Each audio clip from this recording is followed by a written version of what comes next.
Vous venez d'assister à ce long exercice de diagnostic, comme dit le Premier ministre. Est-ce que vous en sortez avec l'électrochoc qu'espérait provoquer le Premier ministre? Non, le slogan, c'était la vérité pour agir. J'ai surtout l'impression d'avoir assisté à un exercice de propagande pour en réalité nous convaincre qu'il va falloir poursuivre la même politique qui a échoué au moment même où on a des défis très importants qui nécessiteraient une toute autre politique. Les chiffres présentés ne sont pas objectifs selon vous? Non, la manière dont ils sont présentés, non. C'est-à-dire que tout est conduit pour nous laisser penser que l'urgence, c'est par exemple de baisser les dépenses publiques, alors même que la question, c'est les recettes qui ont baissé depuis quelques années et qu'il faut aller rechercher pour à la fois possiblement réduire le déficit, mais aussi investir en matière écologique.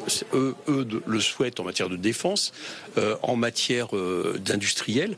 Et là, j'ai très peur que la politique proposée, c'est-à-dire qu'une poursuite de la politique d'austérité, d'offres, etc., nous fasse décrocher, notamment vis-à-vis des Allemands, qui, eux, dans le même temps, vont investir 500 milliards dans l'industrie et dans l'innovation. Donc, on va être complètement décroché une fois de plus. Pour vous, la solution aurait été d'augmenter les impôts sur les particuliers et sur les entreprises, plutôt que de faire des économies, des coupes budgétaires? Non, la solution, c'est de revenir sur les cadeaux fiscaux qui ont été faits par Emmanuel Macron en faveur des ultra-riches, qui en plus donnent un aspect complètement anti-redistributif aux impôts.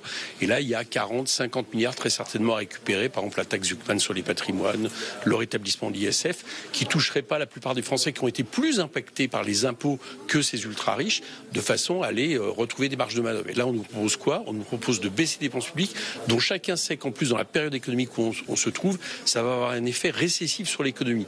Donc, cette politique s'est plantée et on nous propose la même politique à l'avenir. Si ce que vous pressentez se concrétise lors de la présentation du budget avant le 14 juillet, est-ce que vous censurerez, vous, la France Insoumise, et appellerez le nouveau Front Populaire à faire de même? Déjà, la question est intéressante parce que soi-disant, on était là ce matin pour une réunion de comité d'alerte qui allait être associé, c'est les paroles de Mme Montchalin, à faire un nouveau budget. On s'aperçoit qu'on a juste été informés. Là, par exemple, le Premier ministre vient de présenter des choses qui n'ont absolument pas été présentées ce matin. Donc déjà, il y a un côté un peu figurant d'une pièce qui est assez désagréable. Et bien évidemment, comme je pense que ça sera in fine le même budget qui sera proposé, bien sûr, il faudra le censurer.